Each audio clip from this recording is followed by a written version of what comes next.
Bismillahirrahmanirrahim. Assalamualaikum warahmatullahi wabarakatuh. Allah subhanahu wa ta'ala berfirman, A'udzu billahi minasyaitonir rajim. Bismillahirrahmanirrahim. Ya ayyuhalladzina amanu ista'inu bis-sabri was-salah. Innallaha ma'as-sabirin. Innallaha ma'as-sabirin. Wahai orang-orang yang beriman, mintalah pertolongan dengan sabar dan sholat. Sesungguhnya Allah bersama dengan orang-orang yang sabar. Kita sering mendengar ayat ini disampaikan oleh para ulama, para da'i, para ustadz, tentang bahwa salah satu di antara cara menjemput pertolongan Allah subhanahu wa ta'ala itu adalah dengan melakukan ibadah sholat. Pertanyaannya adalah, sholat yang seperti apakah yang bisa menjemput pertolongan Allah dalam kehidupan kita pada saat kita sedang mengalami ujian yang berat? Banyak orang yang bilang, saya sholat tapi kok hidup saya gini-gini aja. Banyak orang yang bilang, saya udah sholat tetapi kok doa saya belum diijabah. Saya udah sholat tapi kok masalah saya masih belum selesai. Saya udah sholat tetapi kok musibah saya terus beruntun, tidak pernah berhenti. Saya udah sholat tapi kok musibah terus terjadi dalam hidup saya. Sehingga teman-teman yang dirahmati Allah, kita perlu belajar sholat yang seperti apa yang bisa menjemput pertolongan Allah subhanahu wa ta'ala secara ajaib.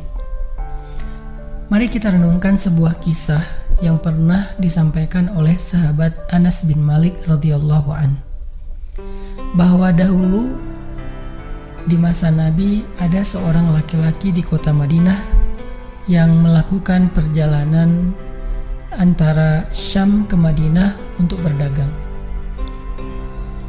Di tengah perjalanan, laki-laki ini dirampok oleh para perampok. Dia diberhentikan oleh seorang laki-laki, kemudian hartanya diambil, lalu setelahnya laki-laki itu menghunuskan pedang kepada orang ini. Pedagang ini mengatakan, wahai fulan, jika engkau menginginkan hartaku, ambillah, tapi biarkanlah aku melanjutkan perjalanan. Perampok itu mengatakan, adapun harta itu sudah menjadi milikku. Sekarang aku menginginkanmu, aku ingin membunuhmu.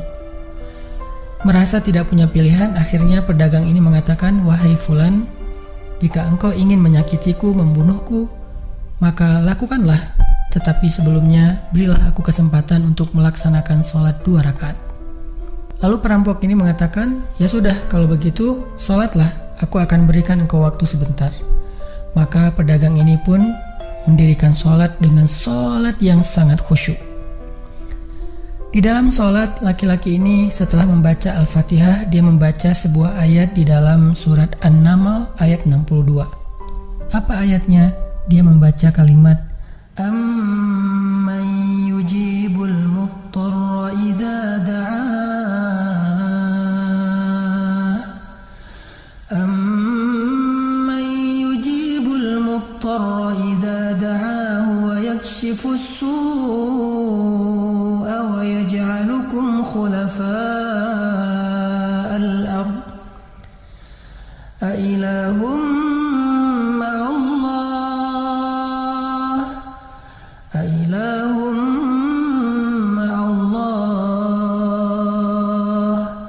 Qalilan ma tadhakkarun.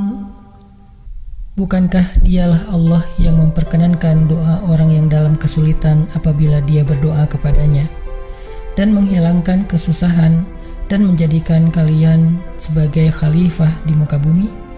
Apakah di samping Allah ada Tuhan lain yang patut disembah atau dimintai pertolongan? Sedikit sekali dari nikmat Allah yang kalian ingat.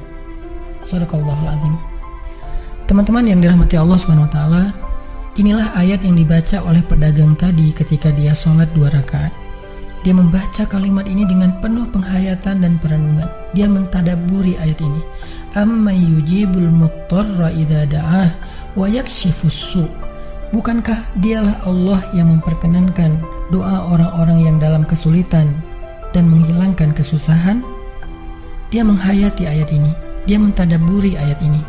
Sehingga muncullah rasa yakin di hatinya bahwa harapannya saat ini satu-satunya adalah Allah yang yujibul muttar. Dia dalam kondisi muttar, dalam kondisi kesulitan, dalam kondisi terancam. Muttar itu bisa bermakna terancam, kesulitan, kesusahan, dan berbagai macam makna dari ketidakberdayaan. Siapa yang yujibul muttar? Siapa yang akan memperkenankan doa orang yang tidak berdaya selain Allah? Wa yakshifus su', dan menghilangkan kesusahannya selain Allah? Maka mulai muncullah rasa yakin di dalam hati laki-laki ini setelah membaca ayat tersebut. Setelah selesai dia lakukan sholat, kemudian dia mengangkat kedua tangannya.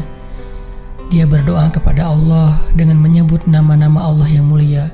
Ya Rabbi, wahai Tuhan yang maha pengasih, wahai Tuhan yang maha penyayang, wahai Tuhan yang memiliki arsy yang mulia, wahai Tuhan yang menampakkan makhluk, wahai Tuhan yang maha mengembalikan, wahai Tuhan yang maha melaksanakan apa yang Dia kehendaki. Aku mohon dengan cahayamu yang memenuhi sudut-sudut arsy-Mu. Hamba mohon kepadamu dengan kekuasaanmu yang menguasai makhluk-Mu dan dengan rahmat-Mu yang meliputi segala sesuatu.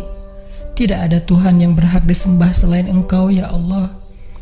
Wahai Tuhan yang maha penolong, tolonglah aku.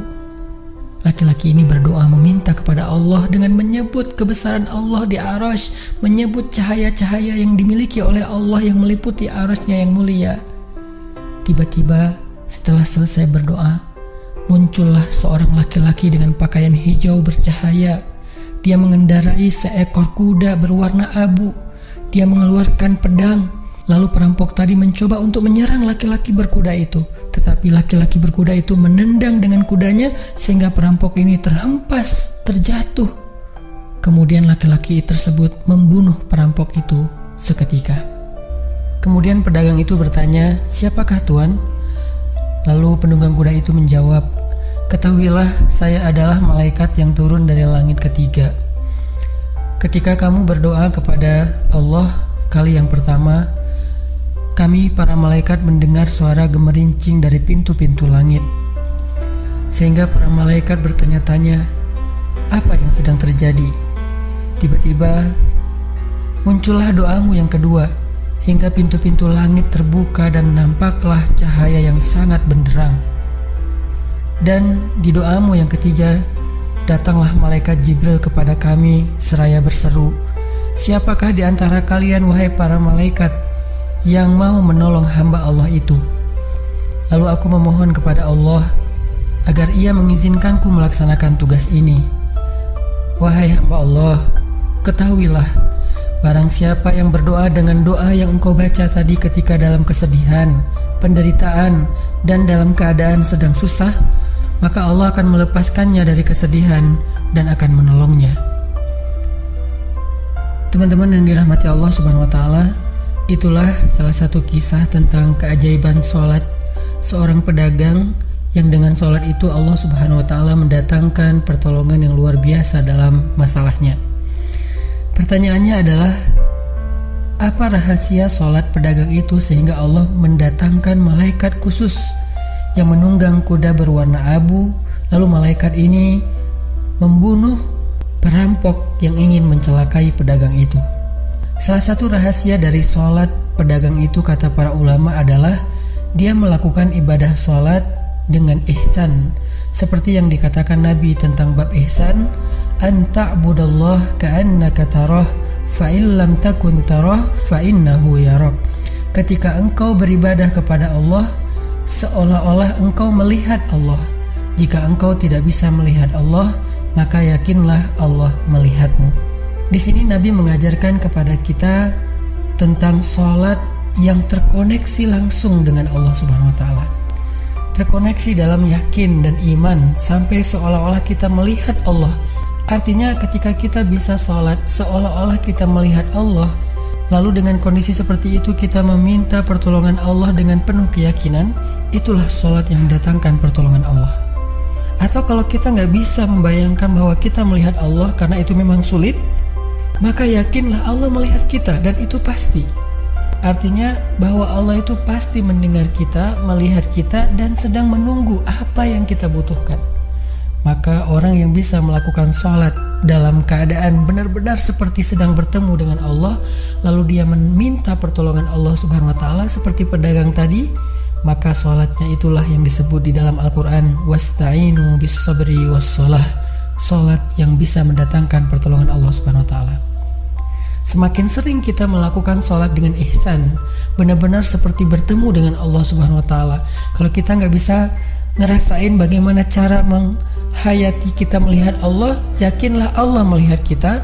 Dan kalau kita bisa mendawamkan ini dalam sholat 5 waktu dan dalam sholat-sholat sunnah kita yang lain, terutama sholat tahajud, maka insya Allah sholat kita sudah menjadi jalan keajaiban dalam kehidupan kita.